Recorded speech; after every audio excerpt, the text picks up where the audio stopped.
नमस्कार। 1900 एशियाई खेलों के इस खास कार्यक्रम में आपका स्वागत है। मैं हूं मुकेश शुक्ला और आज खेलों के दूसरे दिन भारत ने 2 स्वर्ण पदक अपने नाम किए। पुरुषों की टीम इवेंट में भारत ने स्वर्ण पदक जीता, तो वहीं महिला क्रिकेट टीम ने देश को दूसरा स्वर्ण पदक दिलाया और कुल 11 पदक भारत की झोली में आ चुके हैं। शानदार प्रदर्शन कर रही है और क्या इस बार होगा 100 के पार आंकड़ा, इस पर सभी की निगाहें रहेंगी। बहरहाल शुरुआत करते हैं आज की खबरों के साथ।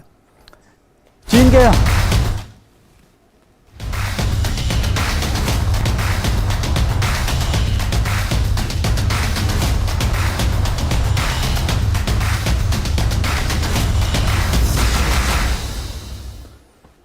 और बात करते हैं एशियन गेम्स में आज क्या कुछ हुआ। चीन के हांगझू में चल रहे 1900 एशियाई खेलों के दूसरे दिन शुरुआत भारत ने शूटिंग में स्वर्ण पदक जीतकर की। पुरुषों की 10 मीटर एयर राइफल टीम स्पर्धा में यह स्वर्ण पदक अपने नाम किया। वहीं 10 मीटर एयर राइफल व्यक्तिगत स्पर्धा में ऐश्वर्य प्रताप सिंह ने ब्रॉन्ज मेडल हासिल किया, जबकि रोइंग पुरुषों की 4 स्पर्धा में भारत ने कांस्य पदक पर कब्जा जमाने में सफलता हासिल की। एशियाई खेलों में क्या कुछ रहा आज, एक नजर डाल देते हैं अब तक की इस अपडेट्स पर। चीन के हांगझू में चल रहे 1900 एशियाई खेलों में भारत ने पहला स्वर्ण पदक जीत लिया। एशियाई खेलों के दूसरे दिन शूटिंग में भारत ने गोल्ड जीतने में सफलता पाई। भारत ने पुरुषों की 10 मीटर एयर राइफल टीम स्पर्धा में यह स्वर्ण पदक अपने नाम किया। ऐश्वर्य प्रताप सिंह तोमर, रुद्रांश पाटिल और दिव्यांश पनवर की तिगड़ी ने 10 मीटर पुरुष राइफल टीम में विश्व रिकॉर्ड तोड़ा। टीम इंडिया ने चीन के 1893.3 अंक के रिकॉर्ड को पीछे छोड़ते हुए कुल 1893.7 अंक हासिल कर यह पदक जीतने में सफलता पाई। वहीं रोइंग पुरुष 4 स्पर्धा में भारतीय टीम ने फाइनल में 6 मिनट 10.81 सेकंड के समय के साथ कांस्य पदक जीत लिया। भारत की ओर से जसविंदर, भीम, पुनीत और आशीष द्वारा शानदार प्रदर्शन किया गया। रोइंग में ही भारत को एक और कामयाबी हासिल हुई। मेंस क्वाड पोल स्कल्स फाइनल में परविंदर सिंह, सतनाम सिंह, ज़कार खान, सुखमीत सिंह ने कांस्य पदक जीता। चीन ने इस इवेंट में गोल्ड और उज्बेकिस्तान ने सिल्वर मेडल हासिल किया। वहीं निशानेबाजी में भारत को गोल्ड के बाद ब्रॉन्ज हासिल हुआ। पुरुषों की 10 मीटर एयर राइफल व्यक्तिगत स्पर्धा में ऐश्वर्य प्रताप सिंह तोमर ने ब्रॉन्ज मेडल हासिल किया। इस इवेंट में रुद्रांश पाटिल चौथे नंबर पर रहे। चीनी निशानेबाज ने इस इवेंट में गोल्ड और साउथ कोरियाई शूटर ने सिल्वर मेडल जीता। भारत ने एशियाई खेलों में शूटिंग में एक और कामयाबी हासिल की। भारत ने 25 मीटर पुरुष रैपिड फायर पिस्टल में कांस्य पदक हासिल किया। विजयवीर सिद्धू, अनीश और आदर्श सिंह की तिगड़ी ने 1718 अंक अर्जित कर यह पदक अपने नाम किया। वहीं हांगझू में खेले गए महिलाओं के क्रिकेट मुकाबले में भारत ने श्रीलंका को 19 रन से हराकर स्वर्ण पदक अपने नाम किया। हांगझू से गौरव कुमार की रिपोर्ट, डीडी न्यूज।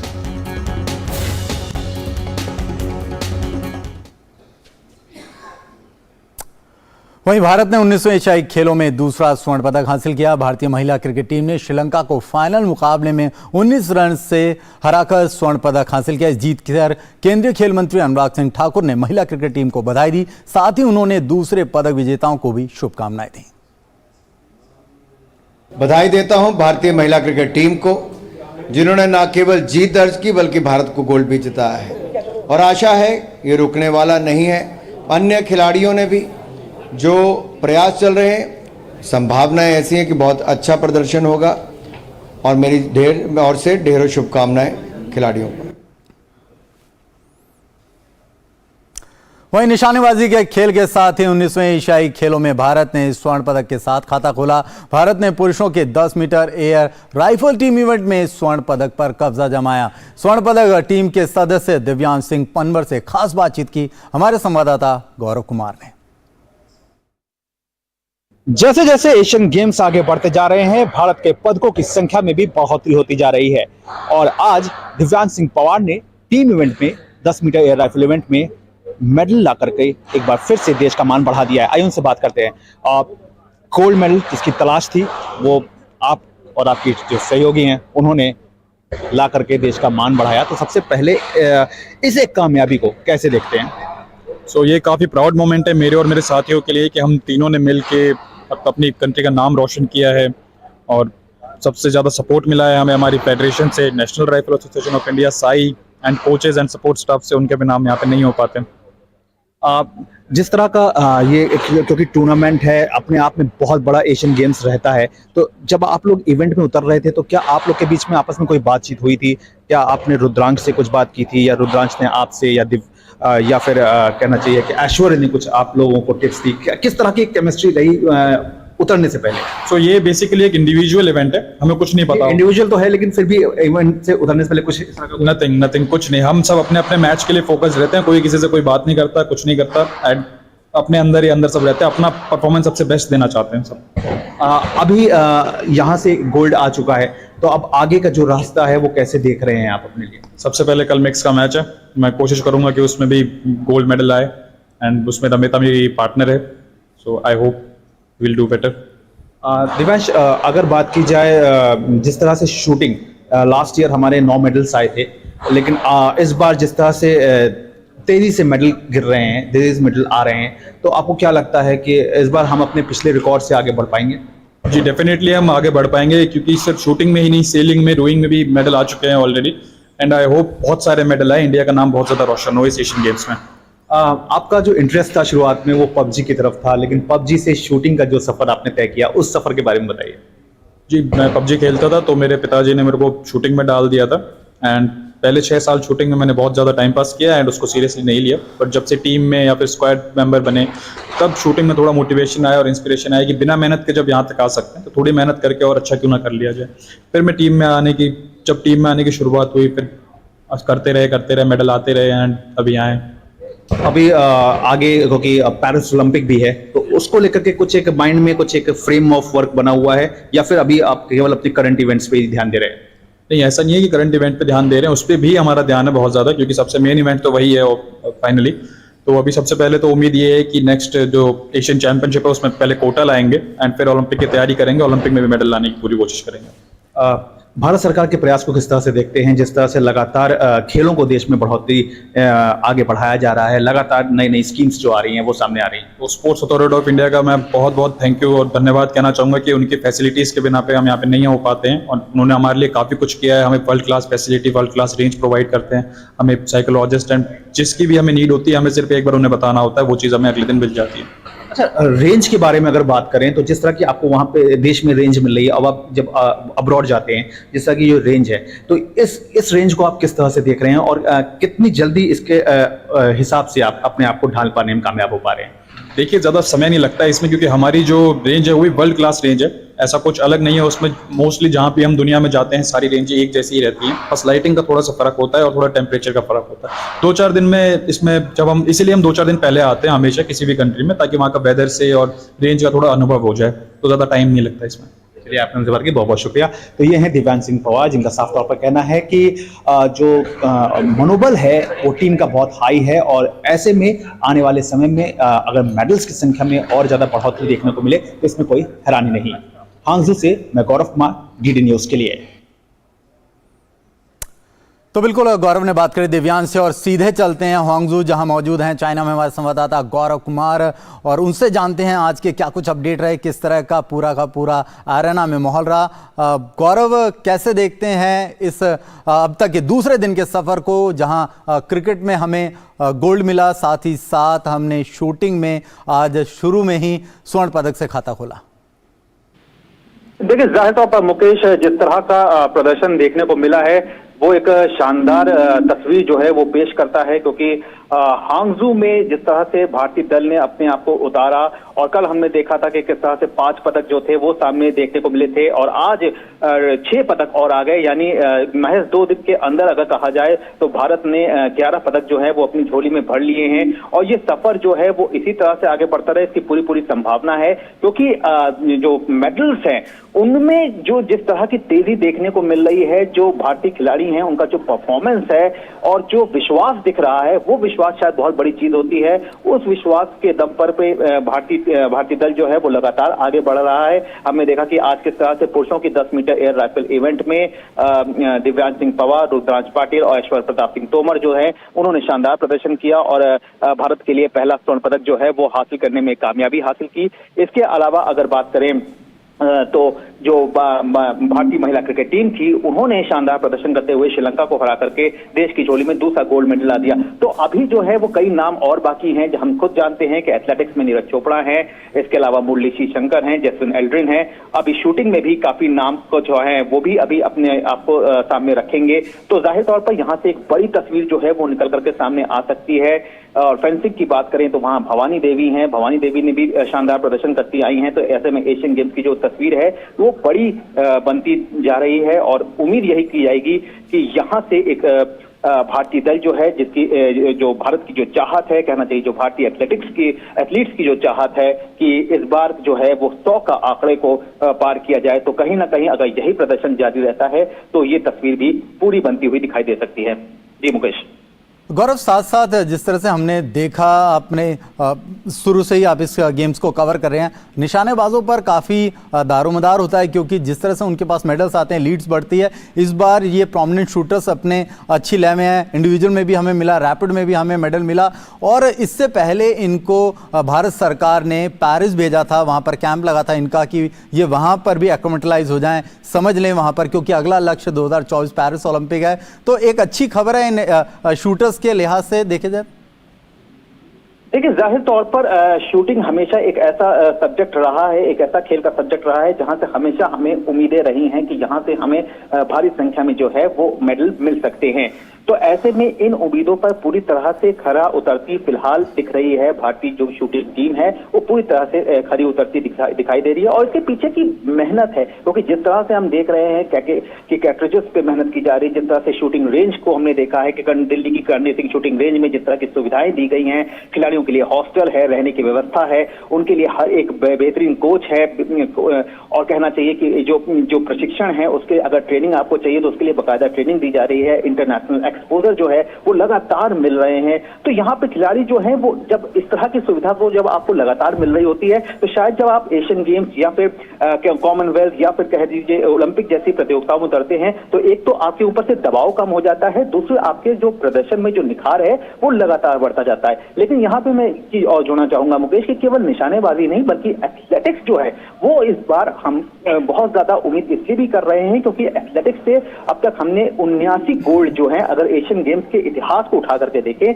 तो 79 जो गोल्ड मेडल हैं वो अकेले एथलेटिक्स से आए हैं। और इस बार एथलेटिक्स के क्षेत्र में नीरज चोपड़ा जो कि एक स्टार के तौर पर सामने है, तो यहाँ पर इसकी संभावना और भी ज्यादा बढ़ जाती है।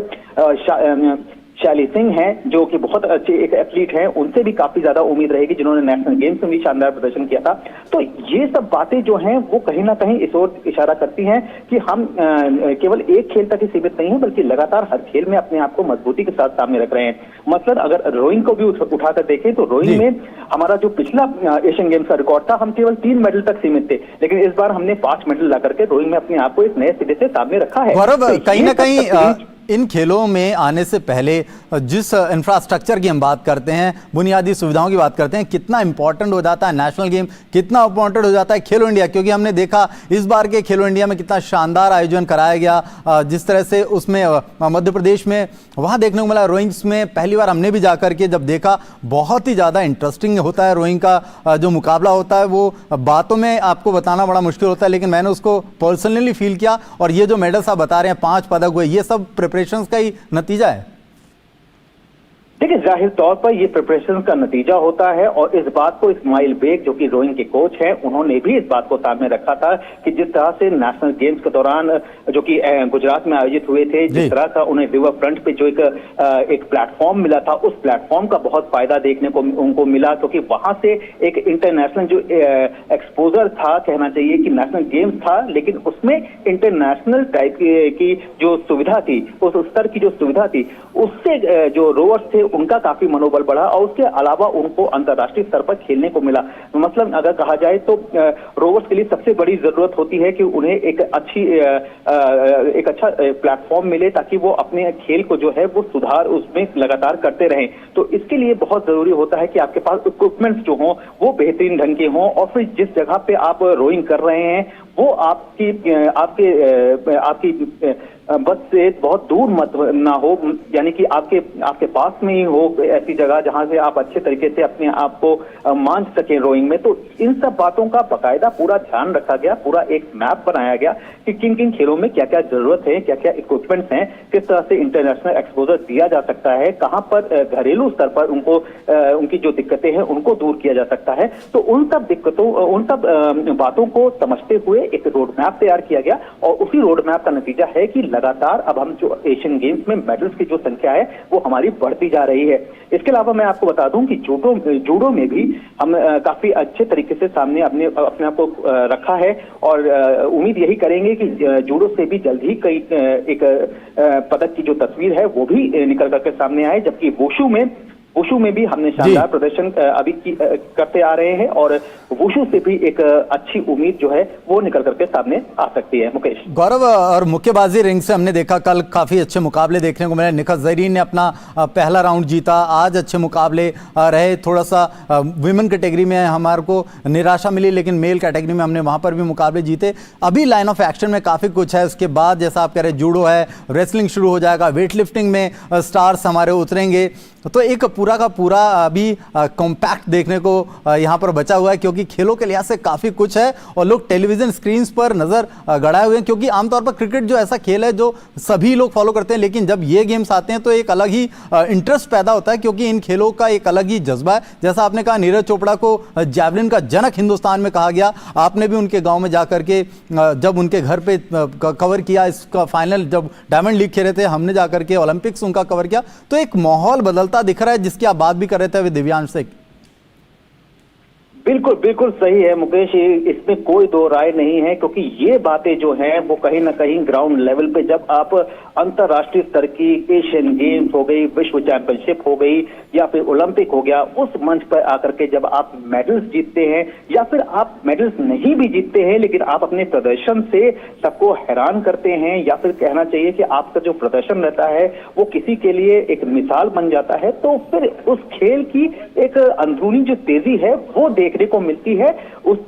ठीक इसी तरह से जिस तरह से अगर अदिति अशोक को उठा के देखे तो उन्होंने गोल्फ में ओलंपिक में खुद को चौथे पायदान पर ला दिया था, यानी कि महज पदक से चूक गई थी लेकिन वह बेहद करीब ला दिया था। उसके बाद जिस तरह से गोल्फ के खेल को लेकर के देश में एक जागरूकता बढ़ी, उसको जानने का प्रयास हुआ, उसको समझने का, उस खेल को समझने का प्रयास हुआ और ये बारीकी से जन के अंदर आया। तो ये जो बातें होती हैं ये कहीं ना कहीं आपको खेल से भी जोड़ती हैं और आपके जो दायरा है पारंपरिक खेलों से हट करके उनमें भी आपको आगे तक ले जाती हैं।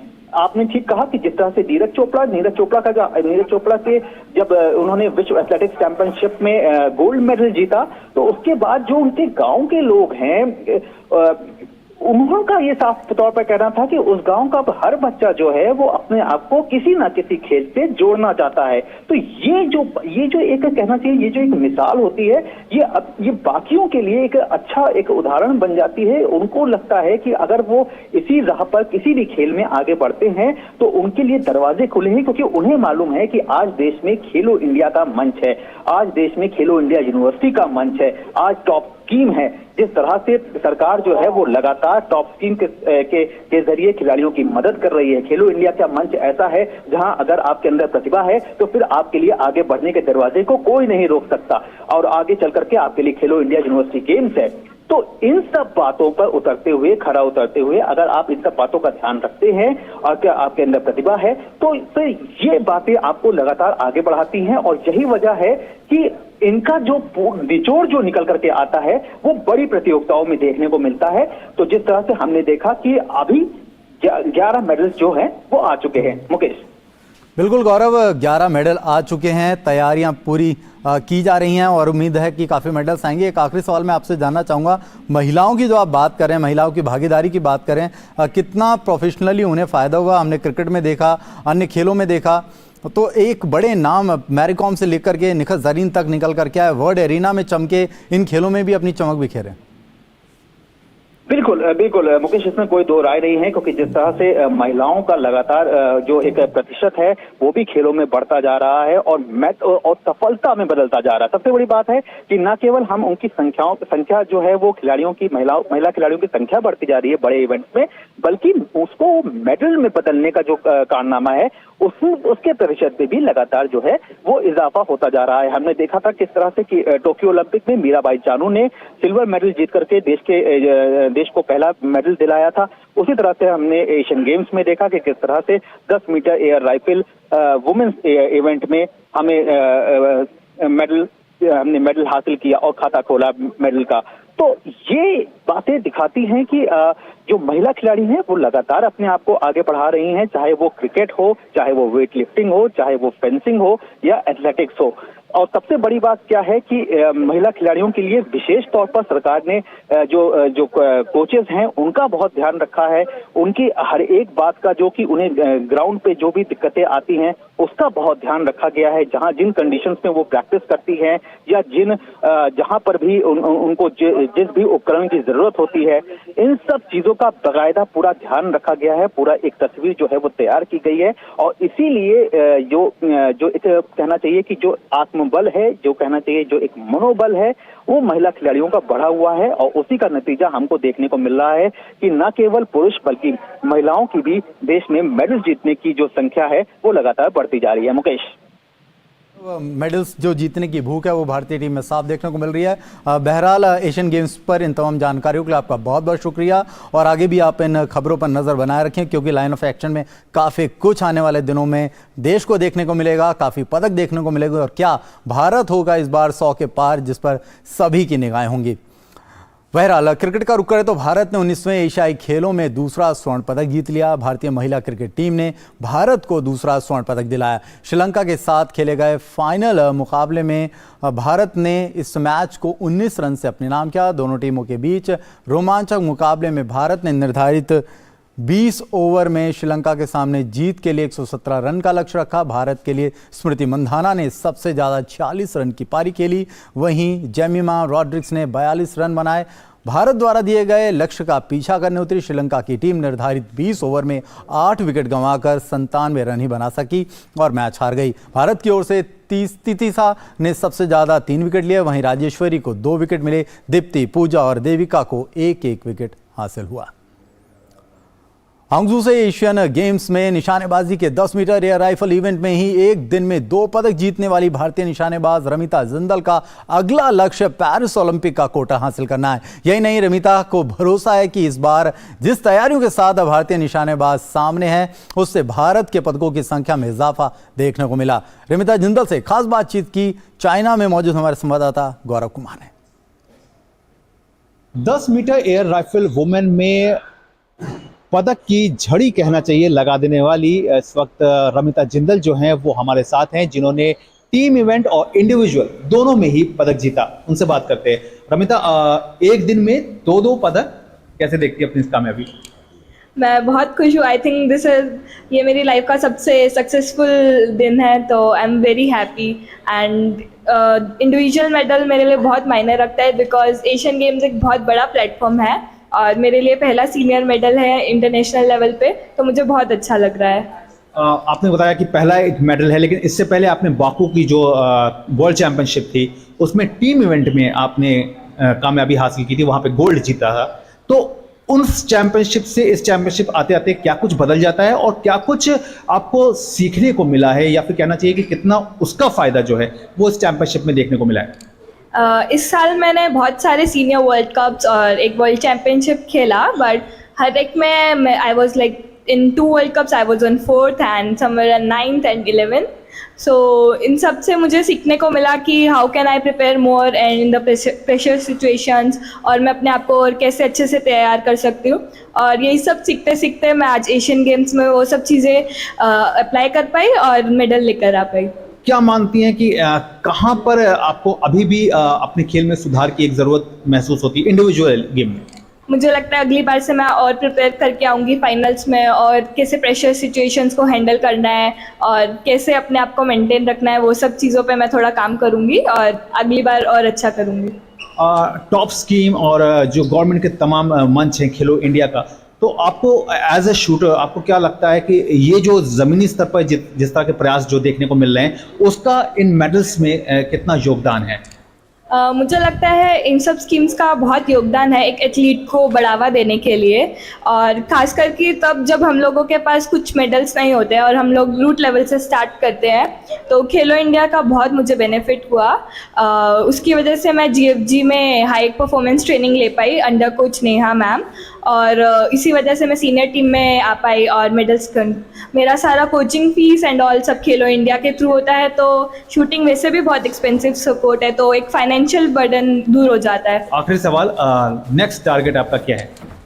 मेरा नेक्स्ट टारगेट ओलंपिक कोटा लेकर आने का है। नेक्स्ट नवंबर में वी हैव एशियन चैम्पियनशिप जिसमें मेरा भी नाम है, तो मैं उसके लिए अच्छे से प्रिपेयर करूंगी और कोटा लाने की कोशिश करूंगी। चलिए, आपने कहा कि बहुत बहुत शुक्रिया। तो ये है रमिता जिंदल, जिनका कहना है कि उनका जो लक्ष्य है वो ओलंपिक कोटा को हासिल करने का है, क्योंकि कहीं ना कहीं उनकी नज़र जो है वो यहाँ से अब कामयाबी हासिल करने के बाद अब पेरिस ओलंपिक पर वो पूरी तरह से अपने आप को फोकस करना चाहती हैं। हांगझू से मैं गौरव कुमार, DD न्यूज़ के लिए। तो ये वो तमाम एथलीट्स हैं जो इस समय हांगझू में अपनी चमक बिखेर रहे हैं। मेंस कैटेगरी, वुमेंस कैटेगरी में लगातार देश के लिए पदक जीत रहे हैं और उम्मीद इनसे आगे भी करेंगे, क्योंकि काफ़ी सारे मुकाबले अभी बाकी हैं और भारत का इस बार का लक्ष्य है पिछले रिकॉर्ड को तोड़ करके 100 के पार जाना। फिलहाल इस खास कार्यक्रम में इतना ही। मेरी पूरी स्पोर्ट्स टीम को दीजिए इजाज़त। नमस्कार।